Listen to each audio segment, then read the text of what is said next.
Olá, boa noite, tudo bem com você?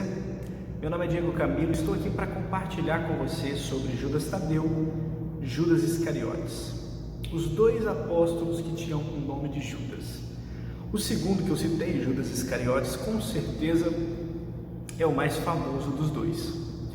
Judas Tadeu e Judas Iscariotes, os dois eram apóstolos de Jesus, andaram com Jesus por 3 anos e meio.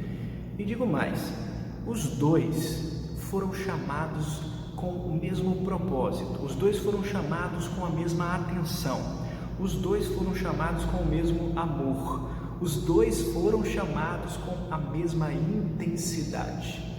Eu quero que você compreenda que Judas Tadeu e Judas Iscariotes, o traidor, foram chamados com o mesmo fervor por Jesus, receberam a mesma atenção de Jesus. Eles não tinham um tratamento desigual, muito pelo contrário, tinham um tratamento igual. Agora, interessante citar o seguinte ponto: tanto Judas Iscariotes quanto Judas Tadeu também tinham a mesma missão. Ambos eram apóstolos de Jesus, representantes do Evangelho. Ambos foram usados pelo Espírito de Deus naquele momento em que eles foram delegados a ir curar e libertar. Ambos receberam de Deus porção grande de bênçãos espirituais.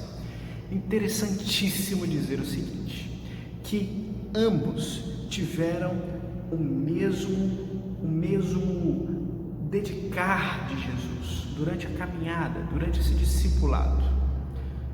Interessante, irmãos, apesar de todo este processo, podemos ver claramente que Judas Tadeu respondeu ao chamado, ao amor de Deus de uma maneira muito diferente do que Judas Iscariotes. Sabemos de maneira clara e evidente que Judas Tadeu foi um discípulo fiel.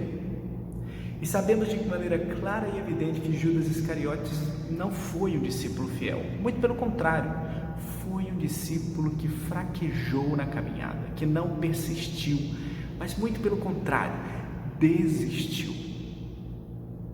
Interessante, porque para as nossas vidas, este significado é precioso. Todos nós somos potenciais Judas Iscariotes. Todos nós temos uma potencialidade profunda e uma intenção no nosso coração, na natureza humana, em trair Jesus, em abandonar o Cristo, em deixá-lo para trás. Todos nós temos um Judas Iscariotes pulsante em nosso coração. E se não perseverarmos na fé e no amor, acabaremos a caminhada da fé como Judas Iscariotes e não como Judas Tadeu, como um discípulo fiel, como um discípulo zeloso, como um discípulo amoroso. Curiosidades, João 12, versículo 5, o evangelista vai mencionar quando Judas Iscariotes reclama que Jesus estava fazendo o quê? Desperdiçando dinheiro. Com aquele perfume que Maria entra no ambiente, quebra um vaso de perfume aos pés de Jesus, abençoando ao Senhor. Naquele momento, Judas Iscariotes se revolta e diz mais: que absurdo, por que você está gastando dinheiro? O dinheiro está tão difícil. Que absurdo.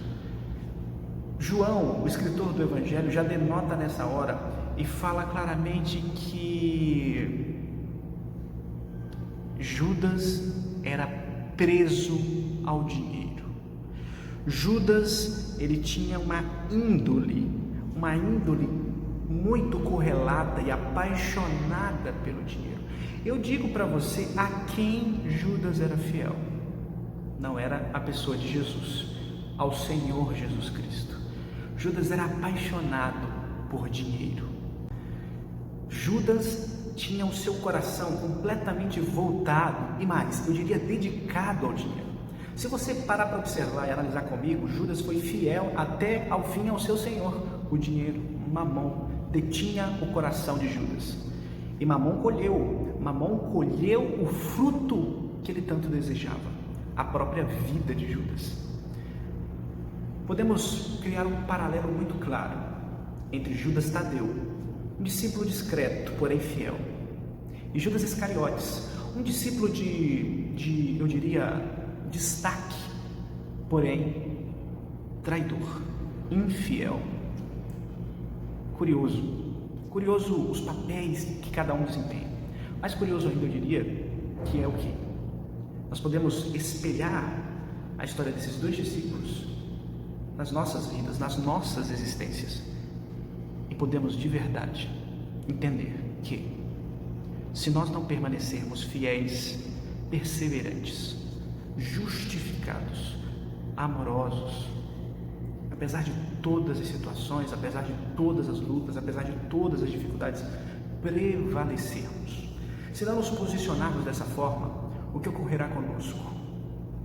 Seremos tragados por algum Deus. Eu costumo dizer que todos nós temos algum Deus. Até o ateu tem seu Deus. Se o seu Deus não é o Senhor Jesus Cristo, ele com certeza será outra pessoa ou coisa. Uns amam o dinheiro, assim como Judas Iscariotes. Outros amam o trabalho, outros amam a tantas outras coisas. E olha que eu não estou falando de você ser um religioso isolado da população mundial. Eu estou falando sobre fazer o que você faz, ser um grande profissional, ser uma pessoa relevante, mas ter um coração conectado com o Senhor, jamais se esquecendo daquele que foi fiel até o fim. Eu estou falando de Cristo, que é o nosso exemplo maior. Jamais se esquecendo daquele que doou a sua própria existência e vida, o seu sangue e o seu corpo, para a salvação e remissão de todos os nossos pecados.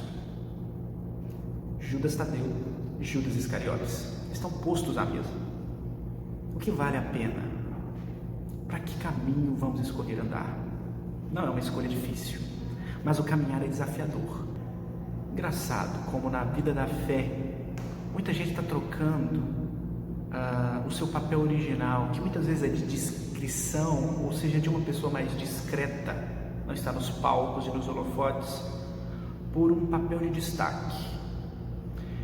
E o curioso é que tem muita gente sacrificando a vida e ministérios, sacrificando o verdadeiro chamado, aquilo que verdadeiramente você deveria estar fazendo, pode estar sendo sacrificado, porque em vez de estar vivendo uma vida verdadeiramente fiel a Deus, que pode implicar, não estou dizendo que é um padrão, mas pode implicar em um ministério um pouco mais longe dos holofotes, discreto. Em vez disso, muitos querem o ministério de Judas, um ministério de grandes destaques, grandes holofotes, grandes apresentações. Porém, aí pode estar um grande erro. É aí que pode estar um grande erro, porque a fidelidade é inegociável no reino de Deus. A fidelidade é condição sine qua non, condição absoluta, condição fundamental, condição básica para que exista vida espiritual, para que exista perspectiva, para que exista futuro. A minha oração hoje é para que você, de verdade, viva um ministério que Deus tem para você, e não um ministério que você viu na TV, e não algo que te chamou a atenção. E mais, o meu desejo ardente é para que você, de verdade, viva a fidelidade que Deus tem para você. Viva fiel ao Senhor, com toda a tua força, com toda a tua inteligência, com todas as tuas emoções e com toda a tua alma, com todo o teu espírito, com todo o teu corpo, com todo o teu coração. Porque viver com Jesus é bom demais. Porque viver com Deus nos traz paz. Porque dedicar a nossa existência ao sentido da eternidade faz com que nós tenhamos um significado tão elevado que as coisas deste mundo jamais nos roubarão a fidelidade e o amor que nos salvou para sempre.